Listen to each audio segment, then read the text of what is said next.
Shock shock shock ರಾಜ್ಯದ ಜನರಿಗೆ ಒಂದು ಶಾಕ್ ಅನ್ನ ಈಗ ಕೊಡ್ತಾ ಇದೆ ಸರ್ಕಾರ.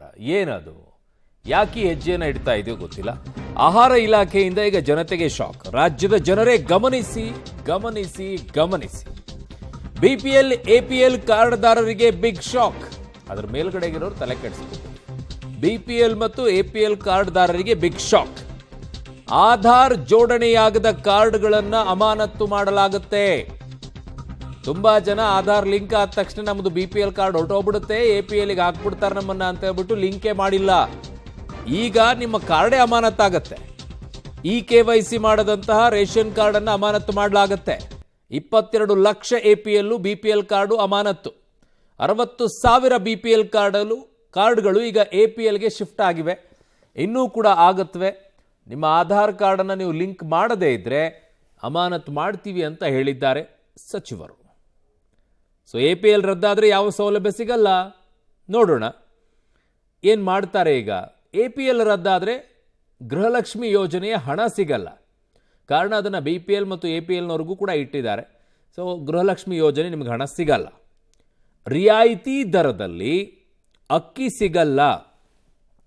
ರಿಯಾಯಿತಿಯ ದರದಲ್ಲಿ ಅಕ್ಕಿ ಸಿಗಲ್ಲ. ಗೃಹಲಕ್ಷ್ಮಿ ಓನ್ಲಿ ಬಿಪಿಎಲ್ಗೆ ಇರಬೇಕು ಅಂತ. ನೋಡೋಣ ಅದನ್ನು. ಸರ್ಕಾರಿ ಕೆಲಸಗಳಿಗೆ ಅರ್ಜಿ ಸಲ್ಲಿಸಲು ಆಗಲ್ಲ. ವಿವಿಧ ಸರ್ಕಾರಿ ಸೌಲಭ್ಯ ಸಿಗಲ್ಲ ಅಂತಿದ್ದಾರೆ. ಆಯುಷ್ಮಾನ್ ಭಾರತ ಯೋಜನೆಯ ಲಾಭ ಸಿಗಲ್ಲ. ಸರ್ಕಾರಿ ಕೆಲಸಗಳಿಗೆ ಅರ್ಜಿ ಸಲ್ಲಿಸಲು ಆಗಲ್ಲ ಅಂತಂದರೆ ಆಗಬಹುದು, ಅದರಲ್ಲೇನಿದೆ, ಅದಕ್ಕೆ ಯಾರು ಎಪಿಎಲ್ ಕೇಳ್ತಾರೆ. ಬಟ್ ನಿಮಗೆ ಯಾವಾಗ ಸಮಸ್ಯೆ ಆಗುತ್ತೆ ಅಂತಂದರೆ ಜಾತಿ ವಿಚಾರದಲ್ಲಿ ಸರ್ಟಿಫಿಕೇಟಲ್ಲಿ. ಆಯುಷ್ಮಾನ್ ಭಾರತ ಯೋಜನೆ ಇವಾಗೆಲ್ಲ ಸಮಸ್ಯೆ ಆಗುತ್ತೆ. ಕುಟುಂಬದ ID ಕಾರ್ಡ್ ಮಾಡಿಸಿಕೊಳ್ಳೋಕ್ಕೆ ಸಾಧ್ಯ ಆಗೋದಿಲ್ಲ. ಬಹುತೇಕರಿಗೆ ಎಪಿಎಲ್ ಕಾರ್ಡೇ ಇಲ್ಲ, ಆದರೂ ಕೂಡ ಅದನ್ನು ಮಾಡಿಸ್ಕೊಳ್ತಾರೆ. ಎಪಿಎಲ್ ಕಾರ್ಡ್ ವಿಚಾರದಲ್ಲಿ ರೇಷನ್ನಿಗೆ ಮಾತ್ರ ಸ್ವಲ್ಪ ಸಮಸ್ಯೆ ಆಗುತ್ತೆ, ಕಾರಣ ಅವ್ರಿಗೂ ಕೂಡ ಇದೆ. ಬಿಪಿಎಲ್ನಿಂದ ಎಪಿಎಲ್ಗೆ ಯಾಕೆ ಶಿಫ್ಟ್ ಆಗ್ತಾ ಇದೆ? IT ಪಾವತಿದಾರರಾಗಿದ್ದು ಬಿಪಿಎಲ್ ಅನ್ನು ಹೊಂದಿದ್ದರು. ಸೊ ಆಗ ಶಿಫ್ಟ್ ಆಗುತ್ತೆ. ಸರ್ಕಾರಿ ನೌಕರರಾಗಿದ್ದುಕೊಂಡು ಬಿಪಿಎಲ್ ಕಾರ್ಡನ್ನು ಹೊಂದಿದ್ರೆ ಅದು ಬಿಪಿಎಲ್ನಿಂದ ಆಟೋಮೆಟಿಕ್ಲಿ ಎಪಿಎಲ್ಗೆ ಶಿಫ್ಟ್ ಮಾಡ್ತಾರೆ. GST ಪಾವತಿದಾರರಾಗಿದ್ದುಕೊಂಡು ಬಿಪಿಎಲ್ ಏನಾದರೂ ಪಡ್ಕೊಂಡಿದ್ರೆ ಆ ಕಾರ್ಡು ಆಟೋಮೆಟಿಕ್ಲಿ ಎಪಿಎಲ್ ಆಗುತ್ತೆ.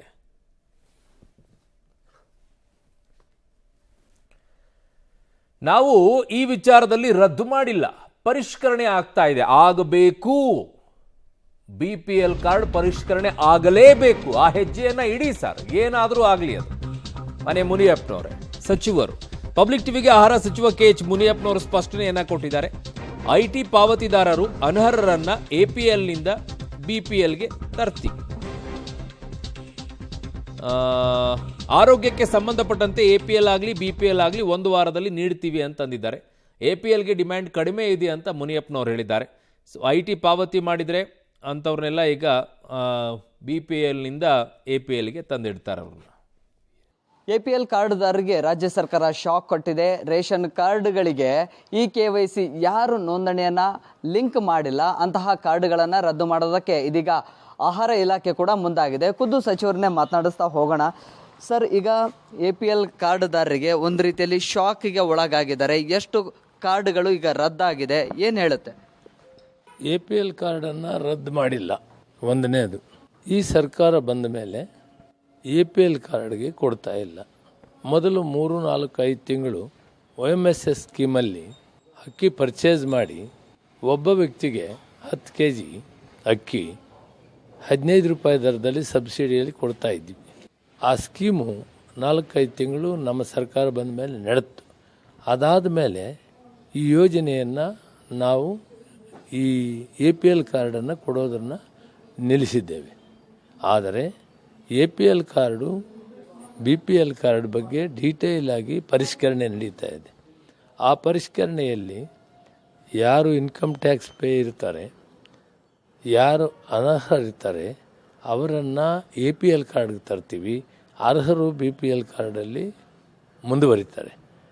ದಕ್ಷಿಣ ಭಾರತದಲ್ಲಿ ಅತಿ ಹೆಚ್ಚು ಪರ್ಸೆಂಟೇಜ್, ಸುಮಾರು 80% ಕಾರ್ಡ್ಗಳು ಕರ್ನಾಟಕ ರಾಜ್ಯದಲ್ಲಿನ 6.5 ಕೋಟಿ ಜನರಲ್ಲಿ ಬಿಪಿಎಲ್ ಒಳಗಡೆ ಬಂದಿತ್ತು.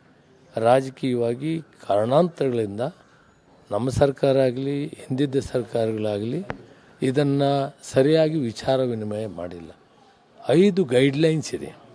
ಆ ಗೈಡ್ಲೈನ್ಸಲ್ಲಿ ಯಾರು ಅರ್ಹರಿದ್ದಾರೆ BPL ಅವರೆಲ್ಲರಿಗೂ ಕೂಡ BPL ಕಾರ್ಡ್ಗೆ ಸಿಗ್ತಾ ಇದೆ. ಸರ್, ಈಗ ಯಾರು BPL ಕಾರ್ಡ್ಗೆ ಅರ್ಹರಲ್ಲವೋ ಅವರು APLಗೆ ಹೋಗ್ತಾರೆ. APL ಕಾರ್ಡ್ನವ್ರಿಗೆ ನಾವು ಸುಮಾರು 13-14 ಸಾವಿರ ಜನ ಆ ಪಟ್ಟಿಯಲ್ಲಿದ್ದರು. ಆದರೆ ಕೇವಲ 2,000 ಜನ ಮಾತ್ರ APL ಕಾರ್ಡ್ನವರು ತಗೊಳ್ತಾ ಇದ್ರು. ಆದ್ದರಿಂದ ಆ ಸ್ಕೀಮು ನಾವು ಮುಂದುವರಿಸೋದ್ರಿಂದ ಹೆಚ್ಚಿನ ಪ್ರಯೋಜನ ಇಲ್ಲ. ಒಂದು 5,000 10,000 ಜನ ತಗೊಳ್ತಾರೆ ಅಂದರೆ ಆ ಯೋಜನೆಯಿಂದ ಪ್ರಯೋಜನ ಆಗ್ತಿತ್ತು. ನಾವು ಸುಮಾರು 6 ತಿಂಗಳು ನೋಡಿದರೂ ಕೂಡ 2,000 ಜನಕ್ಕಿಂತ ಜಾಸ್ತಿ ಯಾರೂ ಕೂಡ APL ಕಾರ್ಡ್ನವರು ಅಕ್ಕಿ ತೆಗೆದುಕೊಳ್ಳಿಲ್ಲ. ಅದು ಆ ಸ್ಕೀಮ್ ಅದರಿಂದ ನಿಲ್ಲಿಸುವಂಥ ಪರಿಸ್ಥಿತಿ ಆಯಿತು. ಒಂದು ವೇಳೆ ಮುಂದೆ ಇದೆಲ್ಲ ಡೀಟೇಲ್ ಪರಿಷ್ಕರಣೆ ಮಾಡಿದ ಮೇಲೆ APL ಕಾರ್ಡ್ನವ್ರದ್ದು ಒತ್ತಾಯ ಬಂದರೆ ಮುಂದೆ ನಡೆಸೋಣ. ಯಾಕಂದರೆ ಈ ಸ್ಕೀಮನ್ನು ರದ್ದು ಮಾಡಿದ್ದೀವಿ. ಮುಂದೆ ಅದನ್ನು ಏನು 10 kg ಕೊಡುವಂಥದ್ದು 15 ರೂಪಾಯಿ ಸಬ್ಸಿಡಿಯಲ್ಲಿ ಕೊಡೋ ವಿಷಯನ ಮತ್ತೆ ನಾನು ಮರುಪರಿಶೀಲನೆ ಮಾಡ್ತೀನಿ. ಕಾರಣನ ಅರ್ಥ ಮಾಡ್ಕೊಳ್ಳಿ. ಈ ಸರ್ಕಾರ ಬಂದ ಮೇಲೆ ಇದ್ದಂಥದನ್ನೆಲ್ಲ ಖರ್ಚು ಮಾಡಿದ್ದೀವಿ ಆ ಯೋಜನೆಯಲ್ಲಿ. ಅದಾದ ಮೇಲೆ ಪ್ರಯತ್ನ ಮಾಡಿದರೆ 2,000 ಜನ ಕೂಡ ಮುಂದೆ ಬರಲಿಲ್ಲ ತಗೊಳ್ಳೋಕ್ಕೆ. ಈ ಕಾರಣದಿಂದ ಈ ಸ್ಕೀಮನ್ನು ನಿಲ್ಲಿಸಿದ್ದೀವಿ. ಮತ್ತೆ ಡಿಮ್ಯಾಂಡ್ ಬಂದರೆ ಪರಿಶೀಲನೆ ಮಾಡಿ ಸಾರ್ವಜನಿಕರ ಹಿತದೃಷ್ಟಿಯಿಂದ APL ಕಾರ್ಡವರು ಕೂಡ ಕೊಡೋ ಚಿಂತನೆಯನ್ನು ಮಾಡ್ತೇನೆ. ಈಗ ಸಂಪೂರ್ಣವಾಗಿ ರದ್ದು ಅನ್ನುವಂತಹ ವಿಚಾರಕ್ಕೆ ಬಂದಿದ್ದೀರಾ ಅಥವಾ ಇದನ್ನು ಪರಿಷ್ಕರಣೆಯ ಹಂತದಲ್ಲಿ ಇಡ್ತೀರಾ? ಹೆಂಗೆ? ಸದ್ಯಕ್ಕೆ ನಿಲ್ಲಿಸಿದ್ದೀವಿ. ಪರಿಷ್ಕರಣೆ ನಡೀತಾ ಇದೆ. APL ಕ್ಲಿಯರಾಗಿ ಪರಿಷ್ಕರಣೆ ಆದಮೇಲೆ BPL ಎಷ್ಟಾಗ್ತಾರೆ, APL ಎಷ್ಟಾಗ್ತಾರೆ, APLನಲ್ಲಿ ಎಷ್ಟು ಡಿಮಾಂಡ್ ಬರ್ತದೆ ಅದನ್ನು ಯೋಚನೆ ಮಾಡಿ ತೀರ್ಮಾನ ತಗೊಳ್ಳಿ. APL ಕಾರ್ಡ್ದಾರರಿಂದ ಡಿಮ್ಯಾಂಡ್ ಇಲ್ಲ ಅಂದ್ರೆ ಅಕ್ಕಿಯನ್ನ ತಗೊಳ್ತಾ ಇಲ್ಲ. ಸೊ ಆ ಕಾರಣಕ್ಕಾಗಿ ಇದೀಗ ನಿಲ್ಲಿಸುವಂತ ನಿರ್ಧಾರ ಸರ್ಕಾರ. ಅಧಿಕಾರಿಗಳು ಹೇಳಿದ್ದೀನಿ, ಡೀಟೇಲ್ ಅಂಕಿಅಂಶಗಳನ್ನು ಕೊಡ್ತಾರೆ. ನನಗೆ ಗೊತ್ತಿರೋ ಪ್ರಕಾರ APLಗೆ ಡಿಮ್ಯಾಂಡ್ ಬಹಳ ಕಡಿಮೆ ಇದೆ. ಮತ್ತೊಂದು ವಿಚಾರ ಜೊತೆಗೆ ಗೊಂದಲ ಕೂಡ, BPL ಕಾರ್ಡುದಾರರು ಯಾರಿದ್ರು ಅವು APL ಆಗಿ ಕನ್ವರ್ಟ್ ಆಗ್ತಾ ಇದ್ದಾವೆ ಅನ್ನುವಂಥದ್ದು. ಅಂದ್ರೆ ಒಂದಿಷ್ಟು ಸರ್ಕಾರಿ ಯೋಜನೆಗಳಿಂದಲೂ ಕೂಡ ವಂಚಿತರಾಗ್ತಾರೆ. ಇಲ್ಲ, ಸಾಧ್ಯವೇ ಇಲ್ಲ. ಯಾರಿದ್ರು ಅವ್ರ ಅರ್ಜಿ ಹಾಕಲಿ, ನಾನು BPL ಒಳಪಟ್ಟಿದ್ದೀನಿ, ನನಗೆ ನಿಲ್ಲಿಸಿದ್ದಾರೆ ಅಂದರೆ ತಕ್ಷಣ ಅವರಿಗೆ ರಿಲೀಸ್ ಮಾಡ್ತೀವಿ. ಸಾಧ್ಯವೇ ಇಲ್ಲ. BPL ಒಬ್ಬರಿಗೂ ಕೂಡ ಅನ್ಯಾಯಕ್ಕಾಗಲ್ಲ. ಇದು ಯಾವುದೇ ಮೂಲೆಯಿಂದಾಗಲಿ ಯಾವುದೇ ವರ್ಗದ ಜನ ಆಗಲಿ BPL ಅರ್ಹರಿಗೆ ಯಾವತ್ತೂ ಕೂಡ ಅನ್ಯಾಯ ಆಗಿಲ್ಲ, ಆಗೋದಿಲ್ಲ. ಸರ್, ಈಗ ಒಂದಿಷ್ಟು ಸರ್ಕಾರಿ ಯೋಜನೆಗಳಿಂದ ವಂಚಿತರಾಗಲಿಕ್ಕೆ ಅಂದ್ರೆ BPL ಇಂದ APL ಕಾರ್ಡಿಗೆ ಹೋದ್ರೆ ಅಂದ್ರೆ ಆದಾಯ ಹೆಚ್ಚಿದೆ ಅನ್ನುವಂಥದ್ದನ್ನು ಮಾತಾಡೋ ಮಾತಲ್ಲಿ ಅರ್ಥ ಇಲ್ಲ. ಯಾರು ವಂಚಿತರಾಗಕ್ಕೆ ಅವಕಾಶ ಇಲ್ಲ. APL ಬೇರ್ಪಡಿಸ್ತೀವಿ, BPL ಬೇರ್ಪಡಿಸ್ತೀವಿ.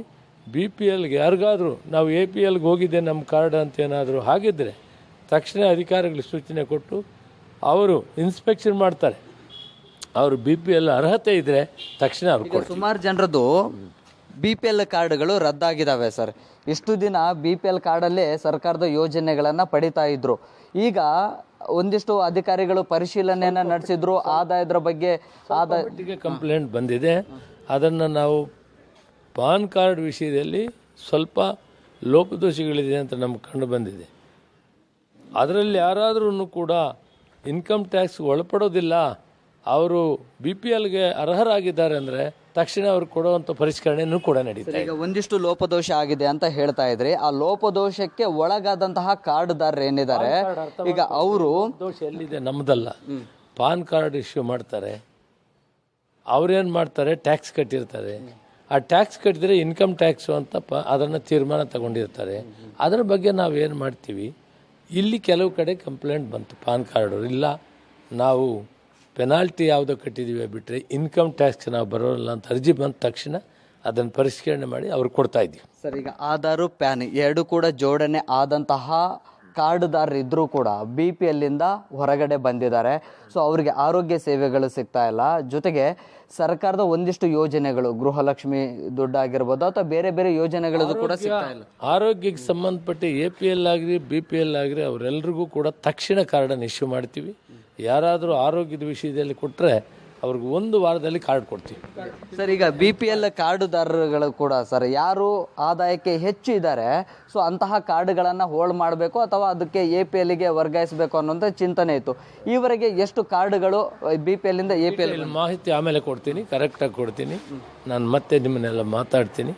ಈಗ ಇಷ್ಟು ಮಾತ್ರ ಹೇಳ್ತೀನಿ, APL ಕಾರ್ಡ್ನವರು ಸಫಿಷಿಯೆಂಟಾಗಿ ಇರಲಿಲ್ಲ. ಸುಮಾರು 10,000 ಜನ ನಮ್ಮ ಹತ್ರ ತಗೊಳ್ತಾ ಇದ್ದವರು 2,000ಕ್ಕೆ ಬಂದುಬಿಟ್ರು. ಆದ್ದರಿಂದ ಈ ಸ್ಕೀಮು ಅಷ್ಟು ಪ್ರಯೋಜನ ಆಗಲಿಲ್ಲ. ಆದ್ದರಿಂದ ನಾವು ಇದನ್ನು ಈಗ ಸದ್ಯಕ್ಕೆ ನಿಲ್ಲಿಸಿದ್ದೀವಿ. ಡೀಟೇಲ್ ಪರಿಷ್ಕರಣೆ ಆಗಿ ಒಂದು ವೇಳೆ APL ಅವ್ರು ಬೇಕು ಅಂದ್ಕೊಂಡ್ರೆ ಕೊಡೋಕ್ಕೆ ತಯಾರಿತ್ತು. ಸರ್, ಕೊನೆಯದಾಗಿ ಸರ್, ಈಗ APL ಕಾರ್ಡ್ ಏನಾದರೂ ರದ್ದಾದರೆ ಸರ್, ಆಗಲೇ ಹೇಳ್ತಾ ಇದ್ರಿ ಯಾವುದೇ ಕಾರಣಕ್ಕೂ ಆರೋಗ್ಯ ಕಾರ್ಡ್ ಇರ್ತದೆ, ರದ್ದಾಗೋದು. ಎಸ್, ಇದಿಷ್ಟು ಆಹಾರ ಸಚಿವರ ಮಾತು. ಕ್ಯಾಮ್ರಾ ಪರ್ಸನ್ ಲೋಕೇಶ್ ಜೊತೆ Prakash D Rampur, public TV, Bengaluru.